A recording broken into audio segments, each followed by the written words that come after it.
what I'm going to do in this video is I'm going to show you some box modeling, and this is just to give you the principles of how to use the key functions of editable poly. Using this high poly mesh gives us something to aim for, and it should allow you to practice the tools without getting too distracted on trying to create a piece of artwork.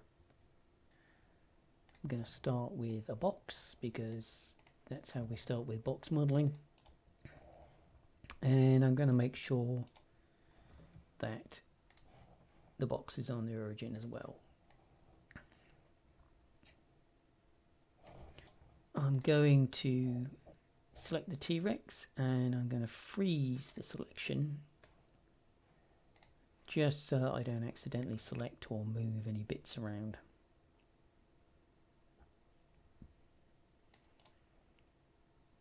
Then I'm going to convert this to an editable poly, and what I'm going to do is I'm going to basically make sure that this face is on the origin. Okay, and then I'm going to move the verts roughly into position. I'm going to switch my selection tool to my favorite, which is the lasso tool.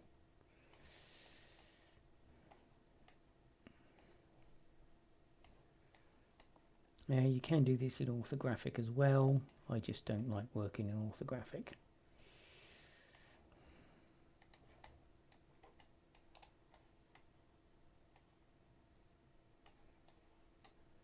Okay, so we roughly have a box, a very rough box that is, and I'm just going to make sure that it's covering the extents. That'll probably do. So I need to refine the geometry, so I'm going to use ring connect to add more geometry, and then I can come in and move the new geometry as I see fit.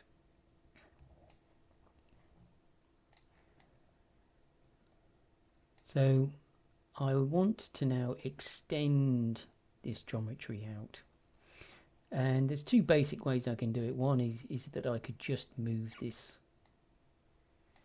and then I can go in and do a ring connect and then adjust the geometry. And the other thing we can do is to do a face extrusion. So we go into polygon mode, I'm going to select a face and I'm going to do an extrude, and you can see that it's extruded this face. Now depending on the angle of the face when you do the extrusion means that this might not maintain symmetry, so it's something to be aware of. Let's go and put these verts roughly where they ought to be.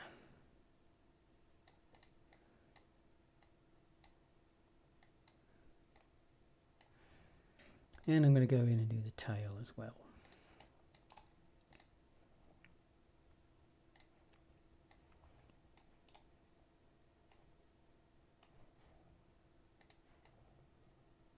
And I'm being very crude, not worrying too much about fidelity, because this is the kind of main technique with box modeling, is that you don't want to be too fastidious, you don't want to get into the details.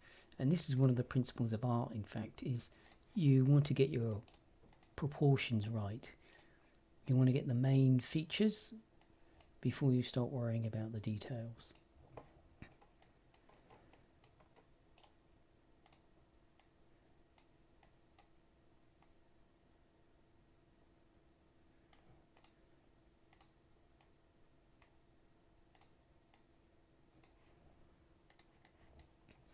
So the next thing that we have to consider is the structure. Now, if I take this section of the neck and I just extrude it out along, I'm going to have to do some work to cut in to make this jaw. So let's just make sure that this is roughly in the right place.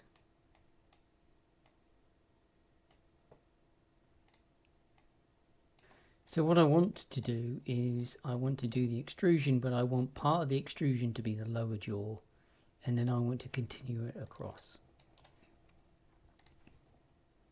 Let's just extrude this out. So this section here is going to be where the lower jaw comes from, and this section is going to be the skull and the upper jaw.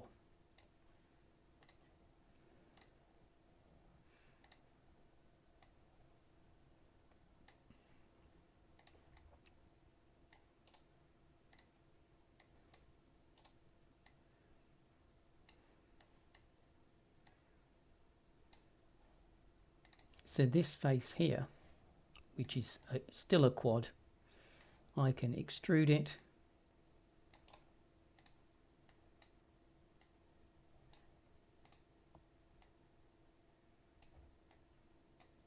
extrude again. I'm just going to hit the space bar just so that I can make sure that I don't accidentally select the wrong piece. Okay, you can see that because the faces that I've been extruding aren't completely flat, you can see how it's drifted off the center line. And I'm going to very roughly correct this on here. And then I will finesse it.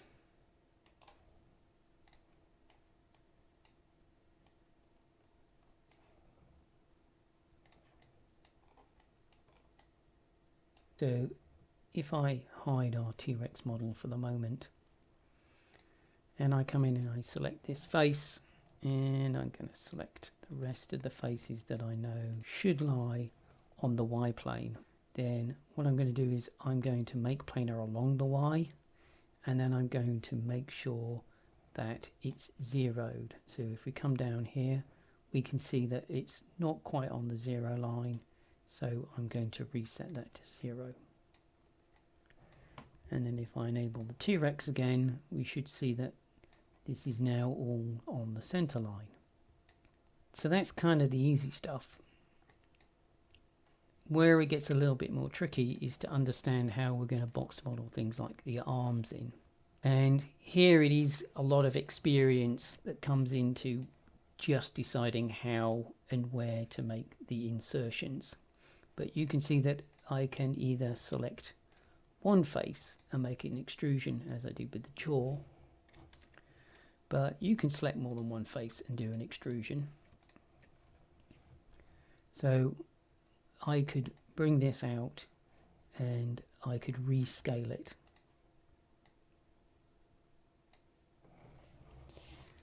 Or if I've got this selection, I can do bevel, which will bring it out and it will kind of scale it in the same way. A bevel is a better version of a scale. And the other thing I can do is I can actually do an insert, which kind of does the scale first.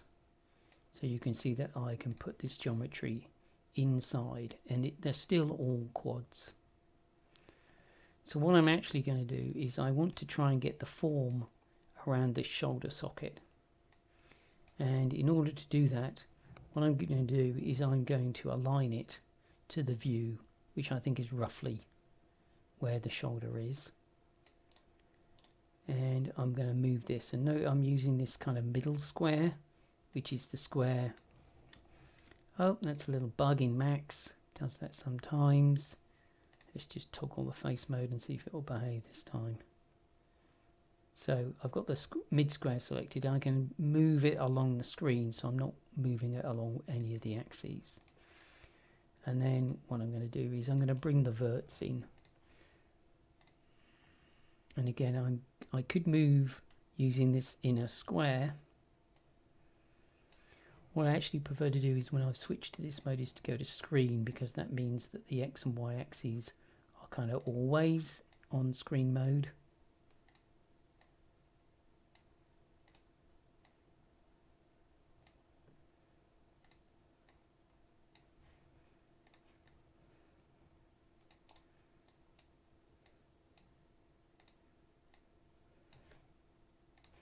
So I've got some rogue verts here.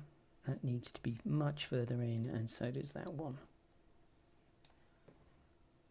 And that is much better contour. I'm going to deal with the rear legs in a minute. So what I've done there is I've inserted some extra geometry. I'm still going to have my mesh flow. So for instance, if I select here and I do a ring connect, I will add more geometry into the neck. Don't need it just yet.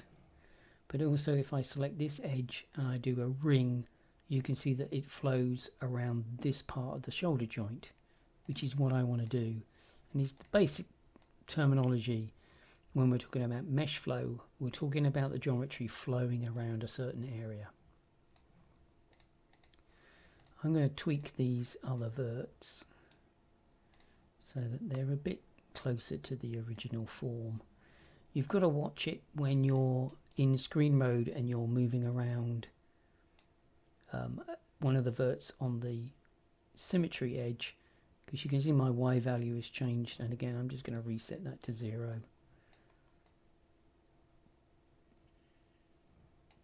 Once I have this, obviously I can just extrude this out to the elbow joint. So I'm going to scale it down and move it. And again, what I want to do is I'm going to get to an angle where I'm looking at it, and I'm going to do this view align, and then I'm going to tweak, or rather I'm going to tweak in screen mode.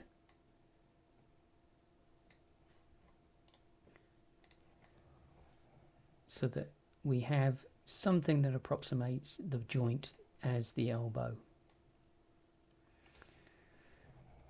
Now, whether you create the elbow with a hard joint or a soft joint depends on the anatomy of the structure.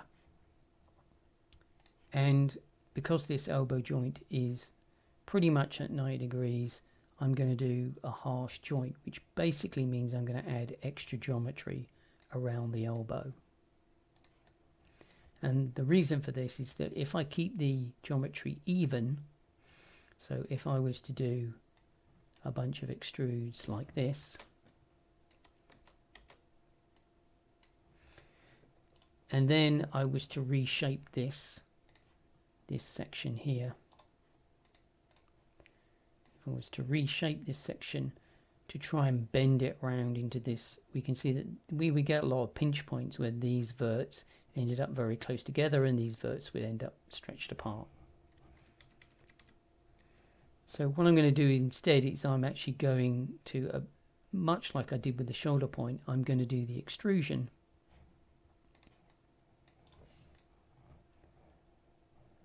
Let's make sure I'm in face mode. I'm going to do the extrusion, and then I'm going to use this geometry for the arm. Now, in some cases you can end up with too much geometry, with the geometry what we call running, and when you're in box mode or trying to box model, it is important to try and keep the geometry as clean as possible. So while I would normally leave this geometry with this complexity, because I can see that what's going to happen is this is going to split later on, what I actually want to do is demonstrate how you would connect surfaces together and how you would split them apart. So when we do this, inevitably we're going to end up with triangles, and possibly we can end up with n-gons, but it's not a big deal. We just have to be tidy when we get to the next stage. So I'm just going to target weld this up, and what I've done here is I've created a triangle.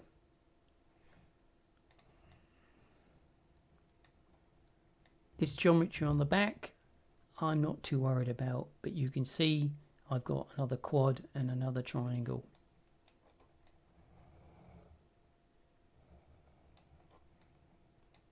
So this is the face that effectively is going to be this section of the arm, and at the moment it's not lined up quite so well, so I'm just going to view align it again. then I'm going to do an extrusion.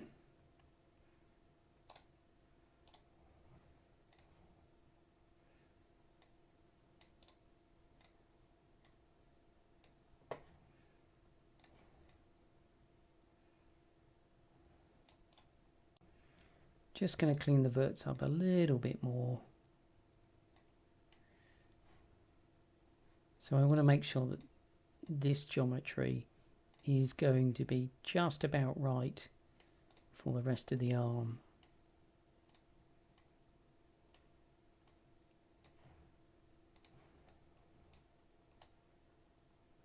And again, just a reminder that the principle with this box modeling is you're trying to get the form. You don't want to worry too much about the details, because as you iterate and as we get more geometry, we can start to worry about whether everything is in exactly the right place.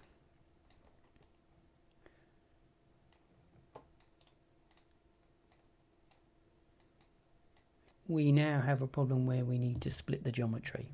Much like the jaw, what we can do is we can extrude along a major part of the claw and then use that new extruding section to bridge back off again. Let's just extrude this out and move this into position.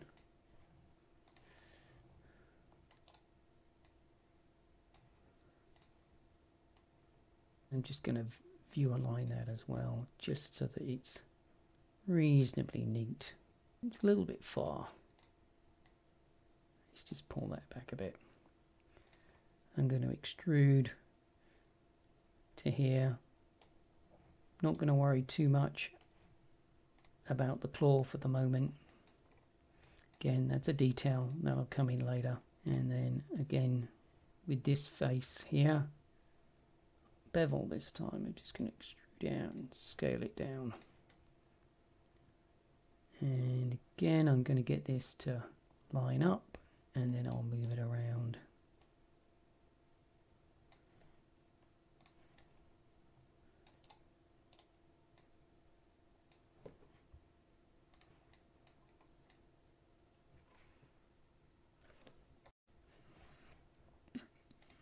Next step is the rear legs. If we just hide this for the moment, it's important to have a look at this and to see where the legs actually come from. And again, a bit like the shoulder point, we have to make sure that we get enough geometry to separate the legs, to make sure that we have room for this lower pelvis area.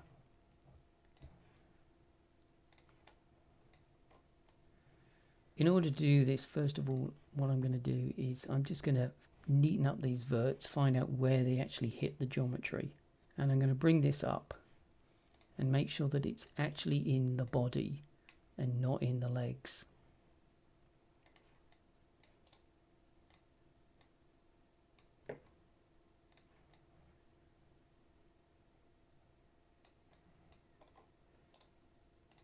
If I just flick into wireframe mode, which is F3, I'm pretty sure I'm going to need another loop. So what I'm going to do is I'm just going to ring connect through here. And the reason I want the loop is I want to make sure that I get this bulge in the pelvis in the right place. And again, I'm going to zero that. So that gives me enough space to move around at the top here. Make sure that that is stuck on the y-axis. Yep.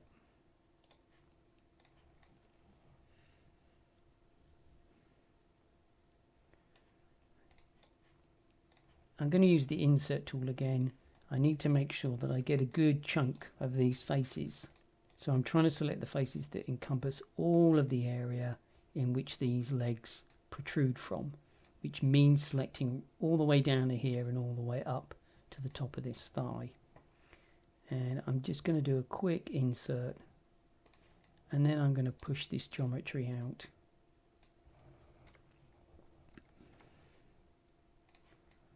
Now let's see where we can put these verts.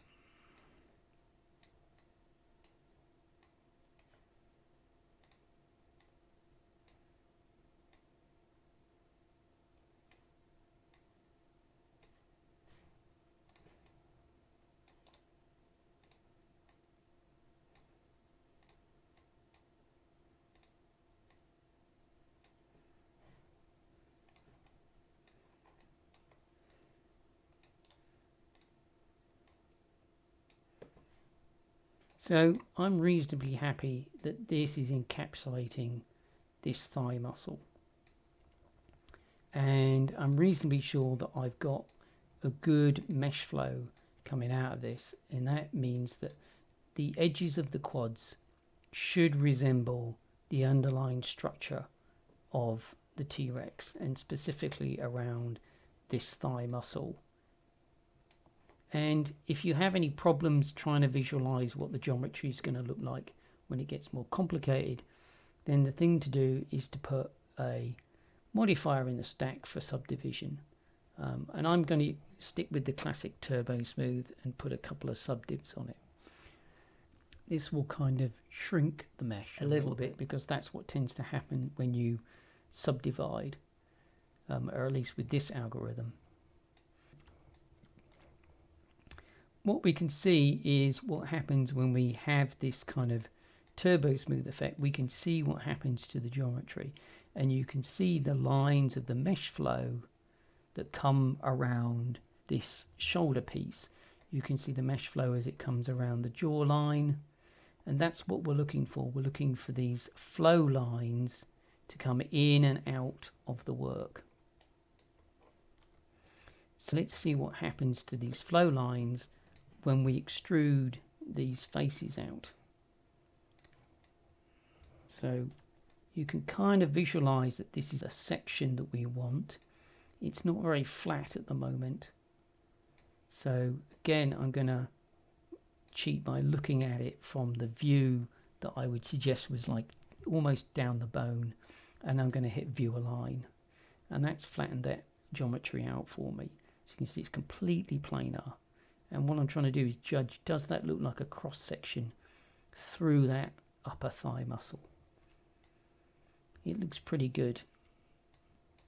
I'm just going to tweak this vert and this vert. Now I can extrude, or rather I'm going to extrude and bevel this piece out, which is going to be this knee muscle. And again, I'm going to look at it and do a quick view align. It's not quite right. Let's try that. That's better. That's much better.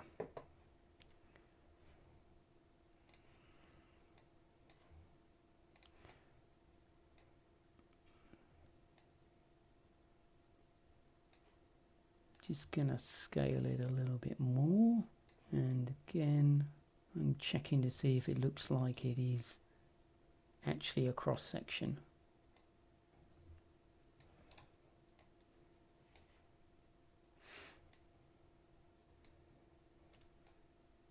Tweak this vert up here.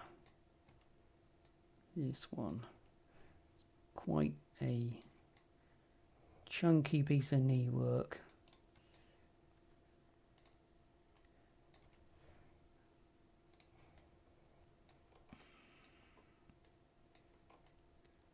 Let's do another bevel.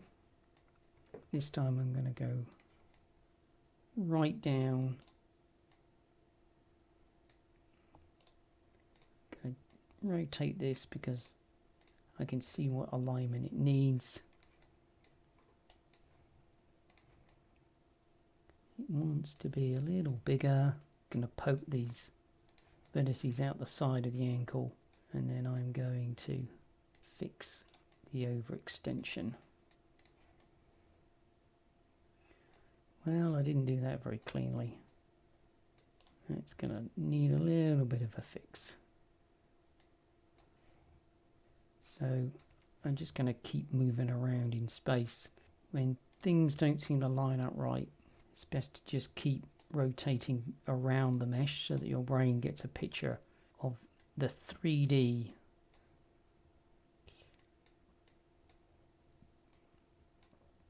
And one of the things that I can see that is actually wrong is this edge here and this edge here are really supposed to be the center pieces.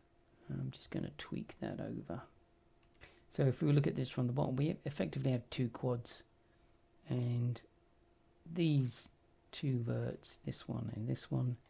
They need to be midway. Again, I'm going to make planar to flatten that off. And again, I'm just going to keep scrolling around a little bit so that I can get an appreciation of just where everything needs to be.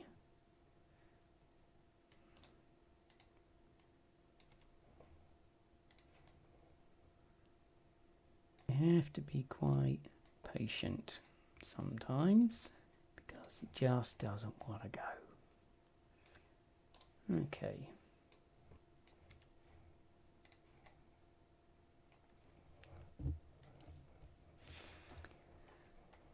So what I'm going to do is I'm going to turn on the end result, and I'm going to hide the T-Rex body, and now I can see my box model. And you can see that part of this distortion is because of all of these extra faces on this side. So I think it's time that I clean them off. Let's go back to our edit poly. Let's turn off the end result. So these faces, and it is important that we get rid of them, because, and I'm going to switch to select mode just in case, because I don't want to accidentally move the geometry. Right, I'm also going to set up my object properties to backface cull, because I'm so used to backface culling, I don't like it if it's anything else. Okay, so now that I've deleted those faces, if I put the turbo smooth on, you can see that it doesn't collapse anywhere near as much around the edges. And again, what I'm looking for is this contoured mesh flow. This is the important thing.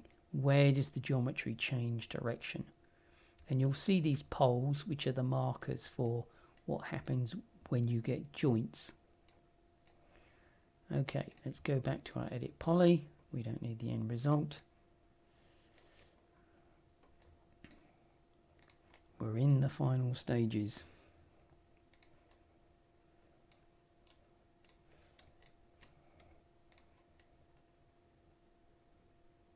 So because this bend is a lot softer, it's nowhere near as angular as the elbow joint, I'm going to just extrude it and then carry the flow along this joint.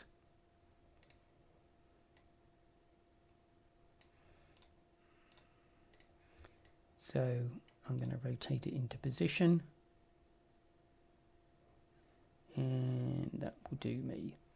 Now I've kind of skipped over the actual ankle piece, and that's because I'm quite happy that what I'll do is I'll do a bring connect and move the geometry later. Just again trying to get the form.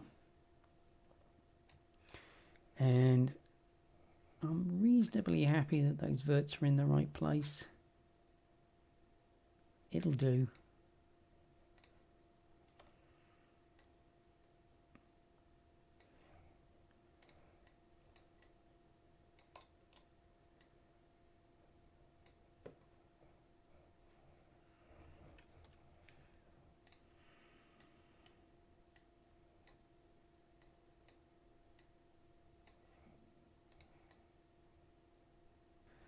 Now, again, the next step is to figure out, we know that we need to come off with 3 of these claws, or these fingers with claws on the end.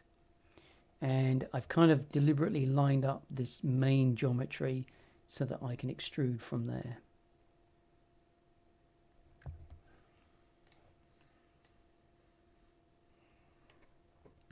Let's just flatten this out on the Z plane and then move it up.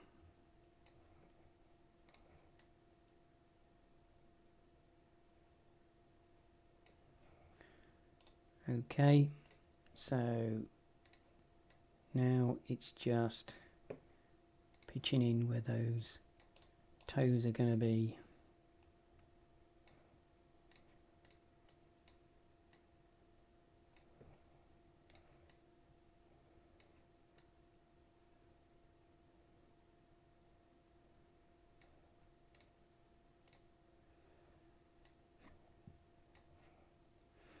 This one's quite a close call between do I select both or do I select one. I think I'm going to get away with one. Live and learn sometimes. Maybe it'll go right, maybe it won't.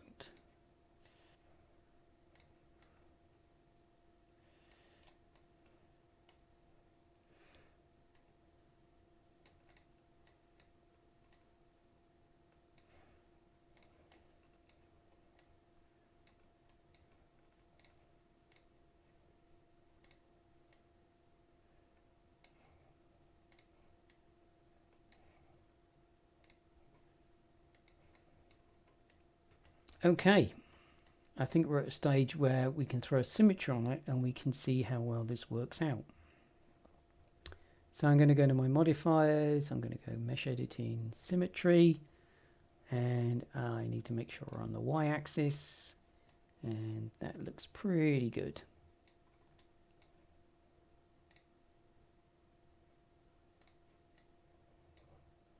So we have a good structure for a base mesh, and the idea of box modeling is that you try and keep to quads, and what you're trying to do is you're trying to build structure rather than fidelity. Fidelity will always come later, and again, if you're depending on the pipeline, you might take this as a base model and throw it into a sculpting package. What is the purpose of this exercise is so that you get some experience actually doing work with edit poly, mainly doing things like face extrusions and inserts, so that you can get an understanding of how quad building actually functions and why you need to stay reasonably disciplined when you're quad modeling.